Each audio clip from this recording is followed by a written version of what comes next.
I'd like to invite on stage Jason Rowe from Parkia. He will do a short overview on the startup trends in open data. And Jason is from Ireland.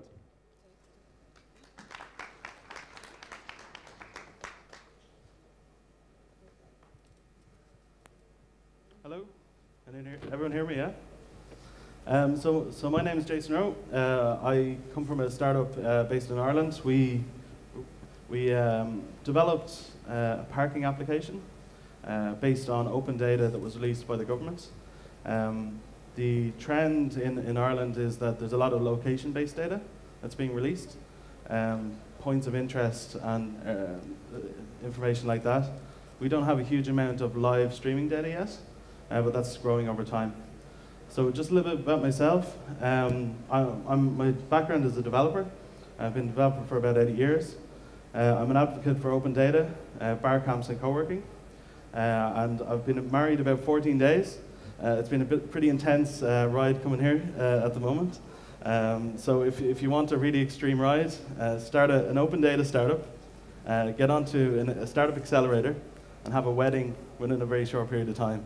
My advice is try not to do that. So in terms of, it applies to open data projects, but my own background was back in 2009, I had a run-in with a national airline called Ryanair. Some people may have seen it, some people may have not, but I found a problem within their booking system whereby you could book flights for free. And I communicated that in a very social media way. And the reason I bring this up because as with that situation, open data startups have the same window of opportunity. That story was picked up and was presented on CNN, Financial Times, Wired magazine, that kind of stuff. In the same way, open data can be a flash in the pan. So you have to use the time when you launch quite wisely because it would just be another kind of thing that just comes along. In terms of the constraints that you have with an open data project, most of the data the governments have are very locked in. And it's not intentional from what we've seen. It's actually just they don't know how to get it out. They really just don't know how to get the data that an open data startup would need and be able to stream it in a very proactive way and being able to maintain it over time. What we found is by going into government and actually engaging with them and embracing kind of their ways and understanding what they expect, it can be an eye-opening experience because you start to understand their constraints. Many things which you think make a lot of sense, as in maybe you need less people to do certain things, or maybe the resources aren't allocated quite correctly, are no-go areas. So my advice would be try and stay away from anything that intimidates or provokes government, but at the same time try and understand what their requirements are and what their own brief is within their departments. So in terms of our own start, we came out of an initiative run by Dublin City and the NDRC, which is a startup incubator, and Microsoft, and it was an open innovation session. So what that meant was they invited large groups of people into a very public place and said, here are a number of data sets that are not released yet.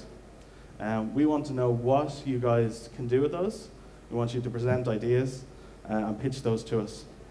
The challenge you have with that kind of environment is typically people cluster together. They form around particular ideas, and the ideas don't always go very far. What I found was I separated myself out from the group and said I was one person working on one idea against 15 people working on their own ideas. And what I found was that out of those groups, only 3 of them actually went through, and we're the only one that kept going afterwards. So my suggestion would be it's much better to go out and crowdsource the ideas and assemble groups around ideas rather than do a closed room, because once people leave the room, that can be the end of the momentum. So to keep it going, a crowdsourced way is a much better way to go. In terms of trends, the reason we went and started looking at parking was this image kind of illustrates it. This is a street in Dublin, and it's the interesting thing. It's on a main shopping street, about 5 meters back from where that photo was taken. There's a very large car park, and the reason this problem happens is because at 4 p.m. every day, that street is no longer, you can't park there anymore. And in terms of data and how you pay for your parking, there's no way to tell you that that's going to run out at 4 p.m. But this happens pretty much every day, and that's the photo you see.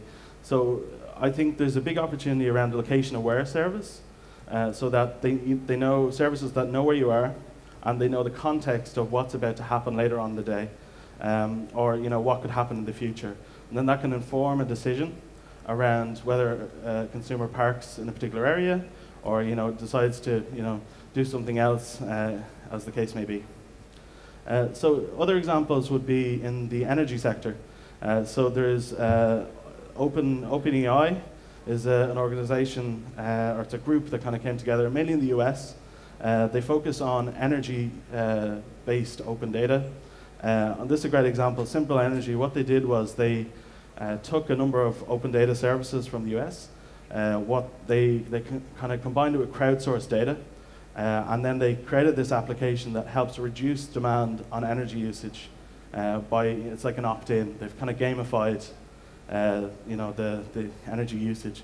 Why this is an interesting piece and why it's a big problem, if you're familiar with the energy sector, there's a big problem around peak demand.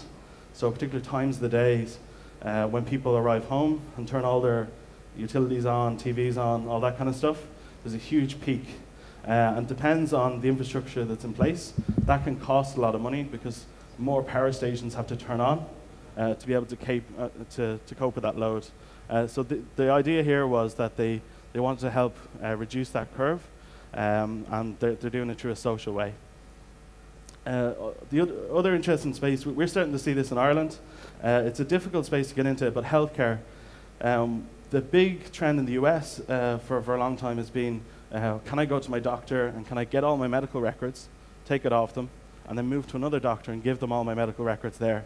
If you wanted to move between providers in healthcare, it's very difficult. And there's a lot of opportunities both around your own personal data, but crowdsourced data on information about drug effectiveness, about disease, about different areas, water, pollution, all that kind of stuff tied in. When you start stitching data together, that's a very interesting space. The other kind of interesting piece is around open corporates, and it's all about open company structures and how companies are related to each other.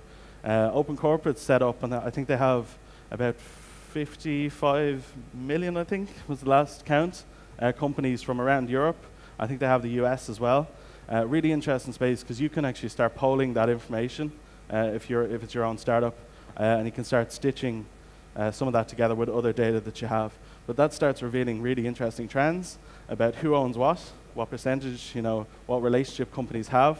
And how you commercialize that is up to yourself, but there's a lot of potential around business intelligence and sales and stuff like that. The other kind of interesting trend is around open patent data. And this is a fascinating space because there are over 80 million patents available. If you go out and start mining that information in terms of open data, that opens a whole world of opportunities, both in terms of profiling what's about to happen next, what things you could be working on, which things just not to work on at all because there's too many patents. And from both an academic point of view and a commercial point of view, it can be a great way to mine useful information in that sense. I guess what binds a lot of this together revolves around the process of getting the data out there. And what we found is that the structures, when they develop naturally within a government, they tend to be very rigid, and they tend not to know how to release information. What the Open Government Partnership did, and we've started to embrace in Ireland, Lithuania has also embraced it, is you have to agree to a 10-point plan, like you agree a certain amount of things that have to happen, and a time frame for those things to happen. The interesting thing about that is that, you know, of the 47 countries that have made that commitment, most of those guys have actually achieved a huge amount on that process. So giving a roadmap for government is definitely the way to go. And if you can embrace and be part of that, that's a huge piece. I'm almost ready to wrap up, but this is something very close to my heart. It's the Code for America kind of idea in itself. I think it has a huge amount of potential for open data and for open data startups. The idea is that you get very talented developers, engineers, you know, UX designers. You get a scholarship for them, in a sense that their salary is paid for, and you place them very much embedded within government. And you basically say, this is your role within government. These are the things you want to go in there. The idea is that you almost disrupt from within, and the person can't get fired because they're already, you know, they've been paid for a year.